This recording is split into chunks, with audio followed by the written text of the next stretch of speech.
নমস্কাৰ পলিটিকেল বাৰ্তালৈ স্বাগতম জনাইছোঁ আৰু ষ্টুডিঅ'ৰ মজিয়াত মই গিয়াছুদ্দিন আহমেদ। সন্মুখত পঞ্চায়ত নিৰ্বাচনক লৈ এতিয়া ৰাজ্যৰ পঞ্চায়তৰ অঞ্চলসমূহত বিশেষৰূপে চৰ্চিত প্ৰাৰ্থীসকলৰ নাম বিশেষৰূপে চৰ্চিত হৈছে। যিসকল প্ৰাৰ্থী টিকট লাভৰ বাবে তেখেতসকলৰ নাম বিশেষভাৱে চৰ্চিত হৈছে বা তেখেতসকল জয়যুক্ত হ'ব বুলি প্ৰাৰ্থীসকলৰ নাম বিশেষভাৱে চৰ্চিত হৈছে।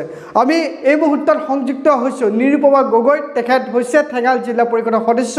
তেখেত টিকটৰ দাবীদাৰ বা তেখেতৰ নামটো ঠেঙাল জিলা পৰিষদৰ ভিতৰৰ বাহিৰে তেখেতৰ নামটো বিশেষভাৱে চৰ্চিত হৈছে। এই মুহূৰ্তত নিৰুপমা গগৈৰ সৈতে আমি ফোনযোগে সংযুক্ত হৈছোঁ।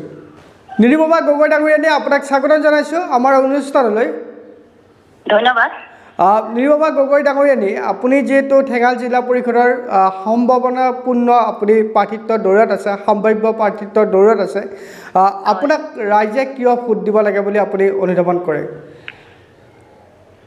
চাওক, মই আজি 2014 চনৰ পৰাই হয় দলৰ হকে ৰাইজৰ স্বাৰ্থত নিষ্ঠা আৰু সততাৰে কাম কৰি আহিছোঁ আৰু বিভিন্ন হেৰিয়াৰ দায়িত্ব লৈ দলৰ কাম কৰি আহিছোঁ। হয়, সেইকাৰণে ৰাইজে মোক এইবাৰ জিলা পৰিষদৰ প্ৰাৰ্থিত্ব হিচাপে আগবঢ়াবলৈ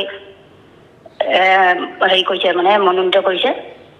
হয়, যদি আপুনি দলৰ বিষয়টি যদি একখৰীয়া কৰি যদি আপোনাক সাধাৰণ ৰাইজে আপোনাক এই মুহূৰ্তত আপুনি নিৰ্বাচনত প্ৰতিদ্বন্দ্বিতা কৰিব বুলি সাধাৰণ ৰাইজে আপোনাক সমৰ্থন জনাইছেনে?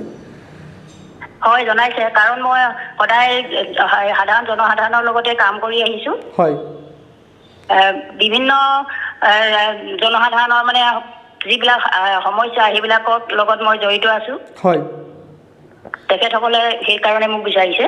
হয়, আপোনাৰ সমষ্টিটোত বিশেষৰূপে সমস্যাৰ ৰূপে চিহ্নিত হোৱা এনে কি কাম, যিটো কাম আজিলৈকে আপোনাৰ সমষ্টিটোত হয়তো সম্ভৱপৰ হৈ উঠা নাই, আপুনি জয়যুক্ত হ'লে সেই কামটো আপুনি ৰাইজক উন্নয়নৰ দিশে সেই কামটো সম্পন্ন কৰিব বুলি আপোনাক আশ্বাস দিব আজি এই অনুষ্ঠানটিৰ জৰিয়তে?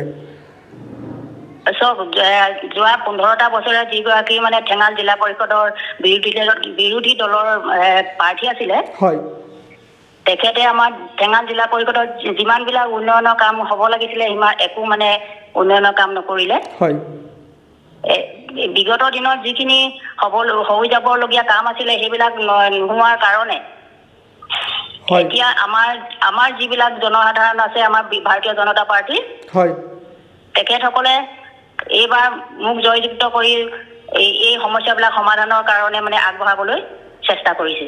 ধন্যবাদ জ্ঞাপন কৰিছোঁ নিৰুপমা গগৈ ডাঙৰীয়ানী। আপুনি আমাক বহু ব্যস্ততাৰ মাজতো আপুনি আমাক এইখিনি সময় প্ৰদান কৰাৰ বাবে আমি পৰৱৰ্তী সময়ত পুনৰ আপোনাৰ সৈতে সংযুক্ত হ'ম। ধন্যবাদ।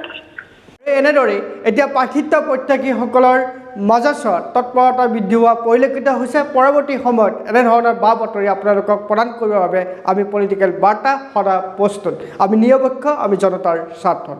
ধন্যবাদ।